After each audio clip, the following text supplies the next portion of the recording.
Pernahkah kalian mendengar kisah seseorang yang bekerja keras dari nol, lalu sukses, tetapi justru melupakan keluarganya? Inilah kisah Dharma, seorang tukang bangunan yang dulu miskin, tetapi kemudian lupa diri karena harta dan godaan dunia. Kisah ini penuh haru, menyentuh hati, dan mengajarkan kita arti keluarga yang sesungguhnya. Assalamualaikum warahmatullahi wabarakatuh. Halo sahabat semua. Kali ini kita akan mendengar kisah yang penuh hikmah dan pelajaran berharga. Jangan lupa siapkan hati kalian, karena cerita ini benar-benar akan menguras emosi. Dharma duduk di bangku kayu tua di sudut bangunan yang sedang dikerjakannya, mengusap keringat dengan ujung baju lusuh yang sudah penuh debu semen. Matanya menatap kosong ke arah tumpukan bata di depannya, tetapi pikirannya jauh melayang ke rumah kontrakan kecil yang ia tinggali bersama istri dan anak-anaknya. Sudah hampir seharian ia bekerja, namun bayaran yang didapat belum cukup untuk membeli beras dan lauk yang layak untuk keluarganya. Di sela-sela pikirannya, ponselnya yang layarnya sudah retak berbunyi pelan. Ia merogoh sakunya dan melihat nama istrinya, Siti, terpampang di layar. Ia menarik napas dalam sebelum menjawab. "Pak, kapan pulang?" Suara Siti terdengar lirih, penuh harap. Anak-anak sudah bertanya terus. Mereka kangen. Dharma mengusap wajahnya yang penuh debu. Matanya menatap matahari yang hampir tenggelam di ufuk barat. Dengan suara serak, ia menjawab, "Sebentar lagi, Bu. Ini masih ada kerjaan sedikit." Siti terdiam sejenak di seberang sana. "Jangan terlalu capek, Pak. Nanti sakit. Kita bisa makan seadanya dulu." Dharma tersenyum tipis meski tak terlihat oleh istrinya. Hanya Siti yang selalu mengerti keadaannya, tak pernah menuntut lebih, selalu bersabar dalam segala keterbatasan. "Iya, Bu. Aku segera pulang." Ia menutup telepon dan bangkit dengan susah payah. Badannya terasa remuk, tetapi demi keluarganya, ia harus tetap bertahan. Malam itu, Dharma pulang lebih lambat dari biasanya. Langit sudah gelap pekat ketika ia sampai di rumah kontrakan sempit yang hanya terdiri dari 2 ruangan kecil dan dapur. Cahaya redup dari lampu pijar kuning menerangi wajah letihnya saat ia mendorong pintu kayu yang mulai rapuh. Begitu melihatnya masuk, Riko, anak sulungnya yang baru berusia 7 tahun, segera berlari menghampirinya. "Ayah, ayah pulang." Dharma tersenyum lelah dan mengangkat tubuh kecil Riko ke dalam pelukannya. Anak itu tampak kurus, pipinya tirus, tapi matanya berbinar penuh kebahagiaan hanya karena melihat ayahnya pulang. Siti muncul dari dapur, membawa sepiring nasi dengan lauk sederhana, hanya tahu dan tempe goreng.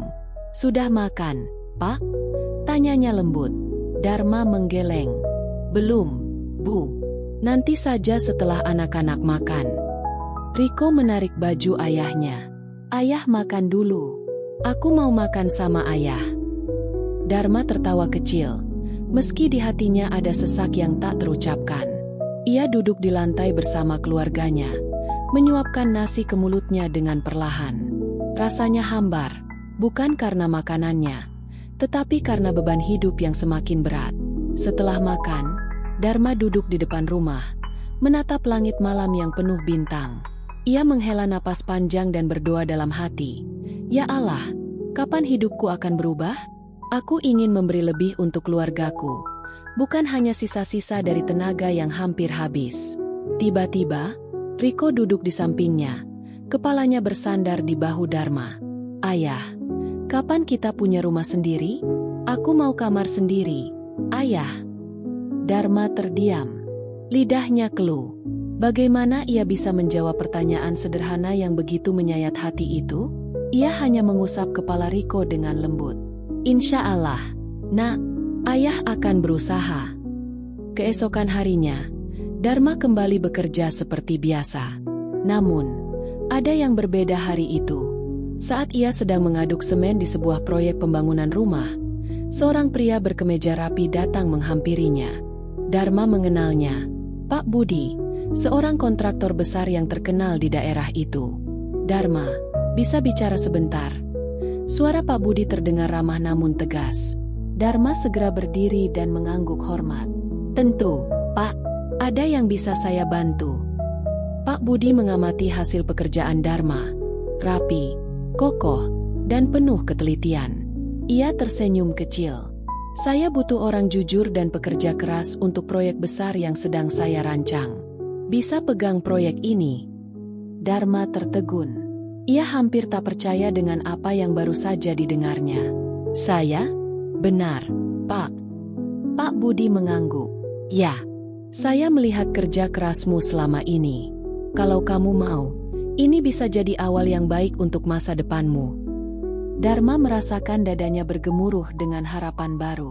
Dengan penuh semangat, ia menjawab, "Saya siap, Pak. Terima kasih sudah percaya pada saya." Sore itu, ia pulang lebih cepat dari biasanya.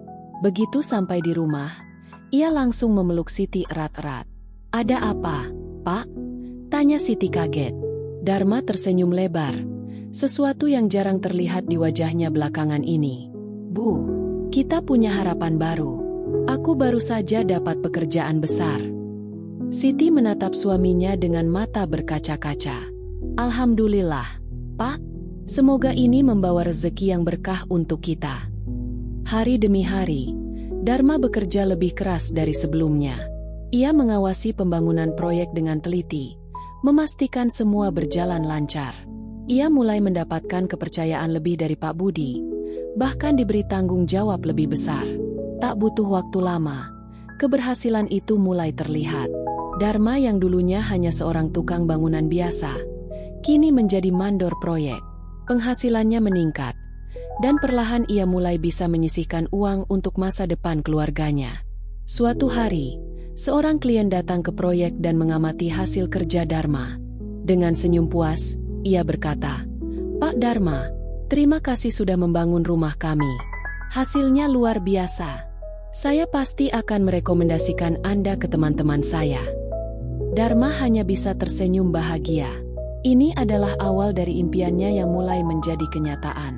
Bulan demi bulan berlalu, dan usaha Dharma semakin berkembang. Kini ia memiliki tim sendiri, alat-alat yang lebih lengkap, dan semakin banyak proyek yang datang kepadanya. Dari seorang tukang bangunan yang tak punya apa-apa, kini ia mampu membeli rumah sendiri untuk keluarganya. Siti berdiri di depan rumah baru mereka. Matanya berkaca-kaca melihat bangunan kokoh yang kini menjadi milik mereka. "Masya Allah, Pak, kita benar-benar punya rumah sendiri sekarang." Dharma memeluk istrinya, merasakan kebahagiaan yang selama ini mereka impikan. "Ini semua untuk kalian, Bu. Aku ingin kalian hidup lebih baik." Namun, tanpa sadar, kesuksesan itu mulai membawa perubahan dalam hidup Dharma. Gaya hidupnya perlahan berubah, dan takdir mulai membawanya pada jalan yang tak pernah ia bayangkan sebelumnya. Seiring bertambahnya kesuksesan Dharma, lingkungannya mulai berubah. Ia tidak lagi hanya bergaul dengan para tukang bangunan, tetapi juga dengan para pengusaha dan pejabat yang kerap mengundangnya ke berbagai acara eksklusif. Awalnya, Dharma masih menjaga diri. Setiap kali selesai menghadiri acara, ia langsung pulang ke rumah, memastikan dirinya tetap menjadi suami dan ayah yang baik. Namun, pergaulan itu perlahan menggoyahkan hatinya. Di sebuah pesta perayaan proyek besar, Dharma bertemu dengan seorang wanita bernama Ratna. Wanita itu adalah seorang janda kaya yang dikenal memiliki banyak relasi dengan pengusaha ternama. Ratna memiliki pesona yang sulit diabaikan, terutama bagi Dharma yang mulai merasakan kebebasan finansial. "Pak Dharma, saya sering mendengar tentang Anda. Anda benar-benar luar biasa," ucap Ratna sambil tersenyum menggoda. Dharma tersenyum malu-malu. "Ah, saya hanya bekerja keras, Bu Ratna. Tidak ada yang luar biasa." Ratna tertawa kecil. "Jangan terlalu rendah hati, Pak. Saya yakin suatu hari nanti, Anda akan menjadi salah satu orang berpengaruh di kota ini." Dharma tidak bisa memungkiri bahwa pujian itu menyenangkan hatinya. Entah mengapa, ada sesuatu dalam diri Ratna yang membuatnya ingin terus berbicara dengannya. Siti mulai menyadari perubahan dalam diri suaminya. Dharma yang dulu selalu pulang tepat waktu kini sering pulang larut malam. Ponselnya yang biasanya jarang berbunyi kini sering mendapatkan panggilan dan pesan yang tidak ingin ia tunjukkan kepada istrinya. Suatu malam, Saat Dharma baru pulang, Siti mencoba berbicara dengannya. "Pak, akhir-akhir ini kamu sering pulang telat. Kenapa?" Dharma melepas jasnya dan menghela napas. "Kerjaan, Bu. Banyak proyek yang harus diawasi." Siti menatapnya dalam. "Tapi dulu pun kerjaanmu banyak, dan kamu tetap pulang tepat waktu. Sekarang rasanya kamu seperti orang yang berbeda." Dharma tersenyum tipis, mencoba meredakan kecurigaan istrinya. "Jangan berpikir yang tidak-tidak, Bu. Aku bekerja demi kita, demi masa depan anak-anak." Siti ingin percaya, tapi hatinya berkata lain.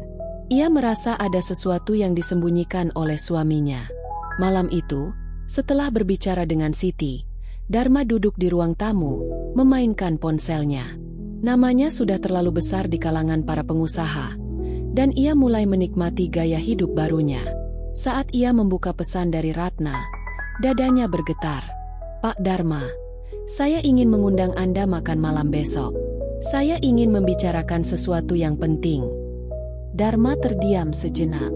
Ia tahu jika ia menerima undangan ini, ada sesuatu yang mungkin tidak bisa ia hindari. Namun, hasrat dan rasa penasarannya terlalu besar. "Baik, Bu Ratna, saya akan datang."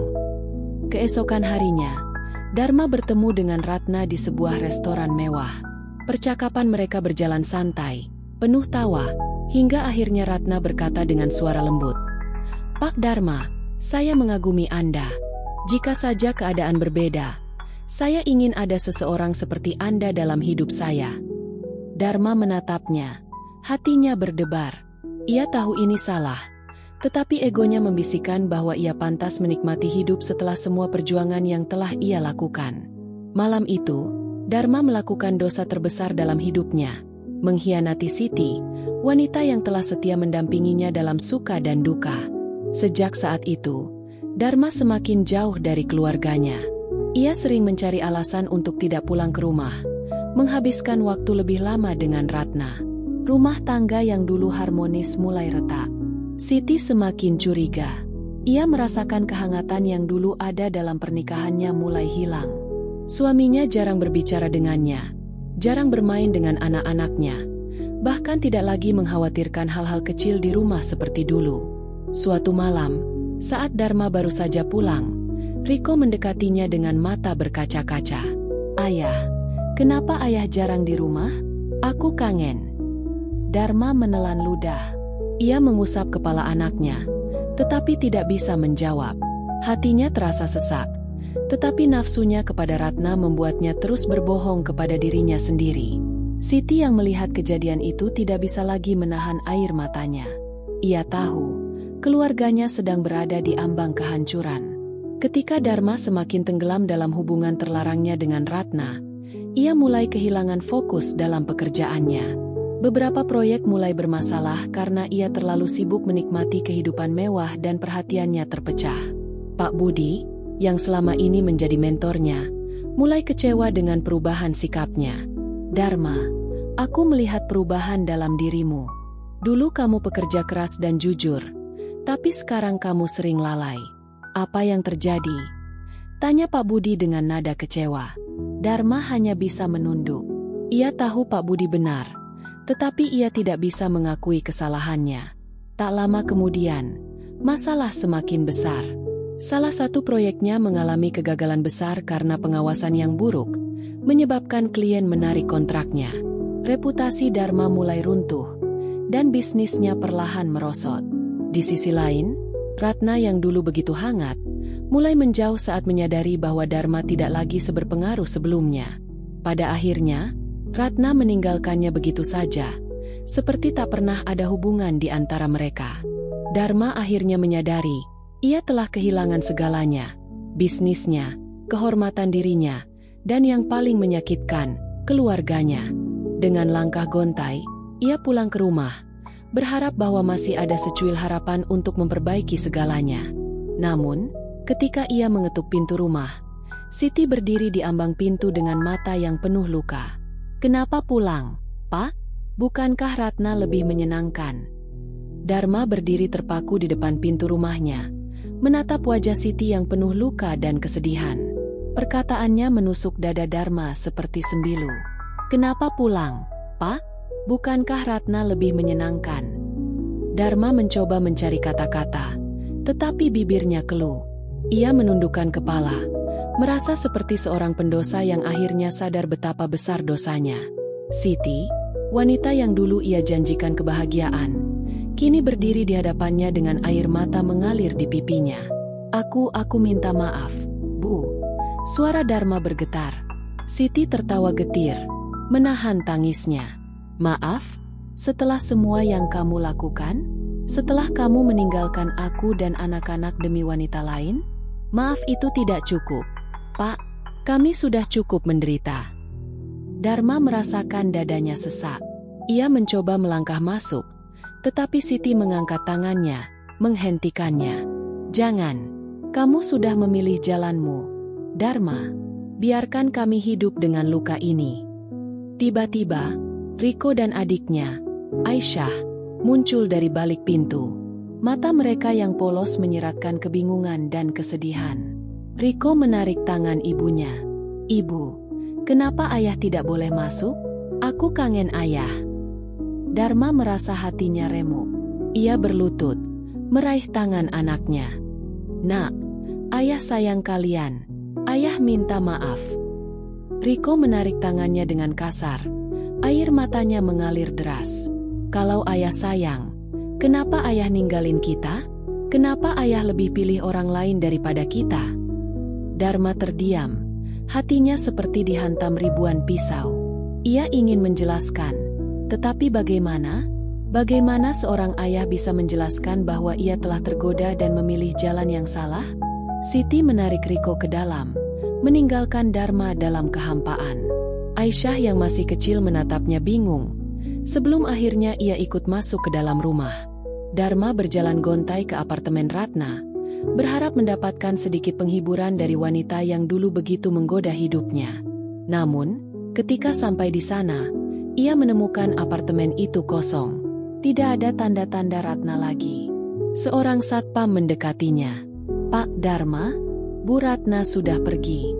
Katanya dia pindah ke luar negeri." Dharma membeku. "Pindah? Kemana?"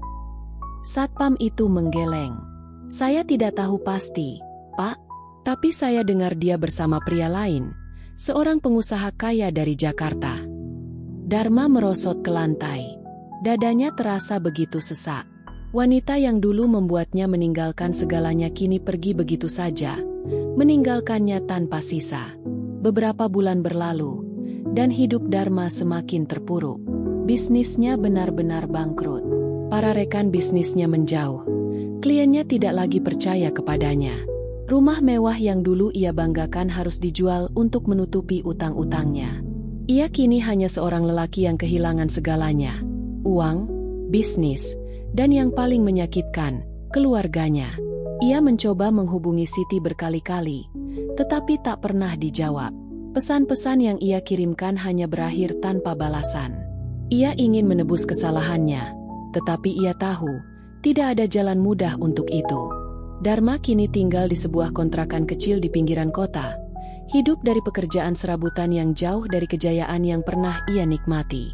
Setiap malam, ia termenung, mengingat betapa bodohnya dirinya membuang hal-hal berharga dalam hidupnya demi kesenangan sesaat. Suatu hari, di tengah keputusasaannya, Dharma memberanikan diri untuk pergi ke rumah lamanya lagi. Ia mengetuk pintu dengan hati berdebar. Setelah beberapa saat, pintu terbuka. Siti berdiri di sana, masih dengan raut wajah yang tegar. "Apa lagi yang kamu mau, Dharma?" tanyanya dengan suara dingin. Dharma menelan ludah. "Aku hanya ingin melihat anak-anak. Aku ingin memperbaiki semuanya. Bu, aku sadar aku salah. Aku menyesal." Siti menghela napas panjang. Penyesalan datang terlambat. "Pak, anak-anak sudah cukup terluka." Dharma menatapnya penuh harap. "Aku tidak meminta kamu untuk menerimaku kembali. Aku hanya ingin kesempatan untuk menjadi ayah yang lebih baik bagi mereka." Siti menatap matanya dalam-dalam. Ada keraguan di sana, tetapi juga secercah belas kasih. Setelah beberapa saat yang terasa seperti selamanya, Siti mengangguk kecil. Baiklah, Pak. Tapi ini kesempatan terakhir. Jika kamu menyakiti mereka lagi, jangan pernah kembali. Dharma mengangguk cepat. Air mata mengalir di pipinya. Ia tahu ini adalah kesempatan terakhirnya. Dan kali ini, ia tidak akan menyia-nyiakannya lagi. Dharma tahu bahwa sekadar kata-kata tidak cukup untuk menghapus kesalahannya. Ia harus membuktikan dengan tindakan. Setiap pagi sebelum matahari terbit, ia sudah berdiri di depan rumah Siti, menawarkan bantuan kecil. Kadang-kadang ia membersihkan halaman, kadang mengantar anak-anak ke sekolah. Namun, respons Siti tetap dingin. Ia tidak pernah mengusirnya, tapi juga tidak memberikan tanda penerimaan. Hanya ada keheningan di antara mereka. Suatu pagi, saat Dharma sedang mencangkul di kebun belakang rumah, Siti akhirnya berbicara. Kenapa kamu terus melakukan ini? Apa kamu tidak merasa malu? Tanyanya tanpa menoleh. Dharma berhenti bekerja, menyeka keringatnya. Aku memang malu, Bu. Malu karena telah menyia-nyiakan kalian.